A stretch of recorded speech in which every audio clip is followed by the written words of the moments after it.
Love to hear your secrets, your confessions. You can make them to us by texting them in anonymously, 877-979-WRMF, 877-979-9763. Anybody here have any secrets that they would like to unveil? Man, I do. I got secrets. Spill them, Bird. Yeah. What's been going on in that love life over there? Let me put on the voice disguiser so no one knows it's me. Okay, here's what's going on, Virginia. All right, here's some of the texts that we've been getting in here to the KVJ show with your confessions. This person says, secretly, I have been having regular communication every other day with an inmate who has been locked up for 8 years. Unbeknownst to me, she gets out of prison next week and wants to meet up, and now I have to fake move. Are you turned on by the caged heat of the situation? Remember we did that whole thing where we were talking about that inmate dating site that they had, and you had photos and a breakdown. We were going through some of the bios of those girls. I'm wondering if he listened to that segment and then picked up a lady, and now she's getting out. It's real. There's all kinds of romantic encounters. Mm-hmm. I personally think you should wait till you're out of prison to start dating, but hey, what do I know? Yeah, what do you know? You're just old-fashioned like that. Yeah.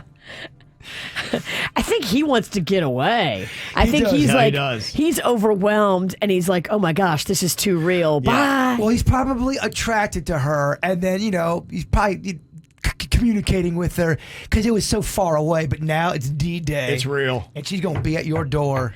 And she was in prison because she poisoned her last man. Ooh. Oh, but she's going to be dynamite.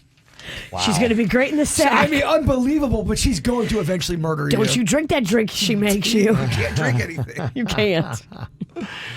This one says, after his repeated infidelity, my terrible ex and I split and now share custody of our dog. Before the dog goes to his house, I fill him full of boiled eggs so his farts stink. All right, that's fair. Does the dog like the eggs? Dogs probably love eggs. They do. In fact, my wife is feeding my daughter's dog's eggs right now, and for the same reason, I'm like, could you please stop? They have the worst gas.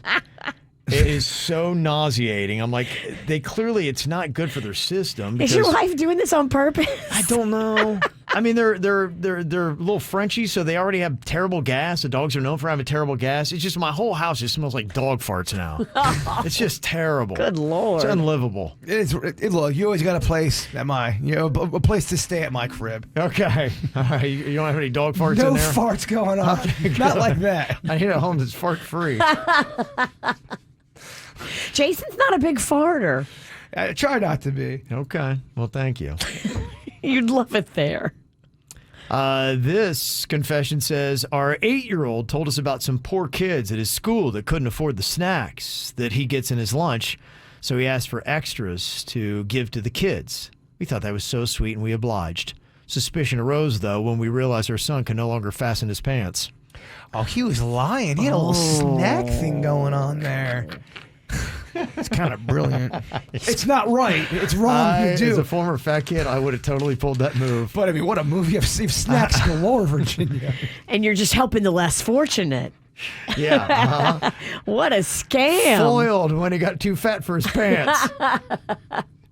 How many snacks was he taking extra? Well, if you're let's say, look how big this oatmeal cream pie is. I have in my hand right I'm surprised that thing has lasted this long. If you say you've got 4 kids you want to give to, if you're eating 4 of these at lunchtime, which you easily can do, it's gonna pack on quick. Yep. This person confessing, they say, I work at Whole Foods and I monitor the self-checkout lanes. I see people clearly stealing all the time and I don't say a word. I'm not paid enough to deal with that, and Whole Foods is already too expensive. Y'all, I went there to get a salad. It was almost $30. It ain't right. It isn't right, but it's also, some of those self-checkouts, they don't give a crap. I have trouble because every time I try to buy alcohol, and I'm usually always buying alcohol, they have to come over and put in some verification code that says that I'm old enough. Okay. So the monitors always have to come over when I'm checking out. I can never find them. They're never watching. Like, it's so easy to steal. If I wanted to steal at those things, I could. You can't steal alcohol. When I got that salad, I felt like that clip you always play. We got weights and fish. I thought, we got weights and salad. It was they're like, oh, that'd be $32 for a salad? They got weights in your box? I couldn't believe I was shocked, man. Do they have like a lead box? They have at Whole Foods, you put it in a cardboard box, and How do we know that cardboard is not lined with lead? I was taken back by the price. This confession says, sometimes when I get home, I wait outside the front door to make sure I'm connected to the Wi-Fi so I can load up a 90s WWF theme and cast it through the Google speaker. I then barge through the entrance of my house and pretend I'm a wrestler walking into WrestleMania. Oh, that's awesome. I totally get that, and that's, believe it or not, that can help you with some anxiety. You're visualizing something. Oh, yeah? Yeah. Okay. All that stuff's important. People don't do it because they're afraid of looking silly, but all that talking in the mirror and pumping yourself up, that stuff helps. That would be kind of cool if you could cue up some entrance music that when you get home, it plays your theme and in the door you come. Music's been proven to decrease anxiety for people. Yeah. I know for me, if I'm having an anxiety attack or a panic, music can, without a doubt, calm the old nerves. I like that. I would like that just as a home feature. It's fun. It's great. That is kind of cool, yeah.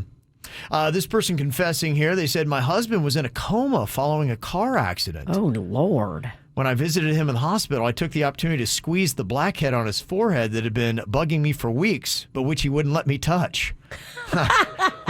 Jeez. While he was in a coma? I guess so. She finally got that booger. My goodness. I get it. If Panda has something that I need to, like, extract, it's all I can think about. When he's talking, all I think about is blackhead, blackhead, blackhead, blackhead. Like, he could have a full important conversation with me. I don't hear a word of it. It's just blackhead, and if he ever went into a coma, he knows it's getting popped. He knows. You can't have any kind of blemish around Virginia. Whether in a coma or whether you're just walking around, you cannot have it. Because it's all I can focus on, and I want to pop it so bad, Kevin. This person said, my IBS flared up after boarding my plane. Oh, no. So I rushed to the bathroom and destroyed it. The smell was so horrific, they deplaned the other passengers and deep cleaned the bathroom. It was a 90-minute delay. The only thing that makes me feel better is realizing this will have to be the most embarrassing moment of my life. It can't get any worse. That's not true. You're tempting the embarrassing gods when you say things like that. Oh my God! I don't know. I would not. I don't think I would take that flight. I think if I did that and everybody knew I blew up the bathroom that bad, I think I would just walk right out of the airport.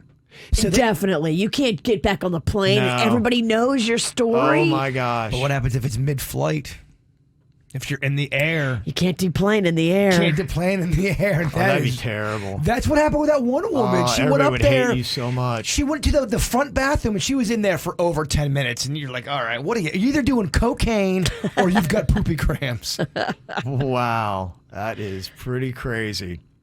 This confession says, my ex-wife cheated on me, then wound up in the house I bought with her new lover. Oh, that sucks. Now my only satisfaction is knowing that I remotely programmed the thermostat to go up to 85 degrees every morning at 2 a.m. and she can't figure out how to change it. It's the little victories. It is the little victories.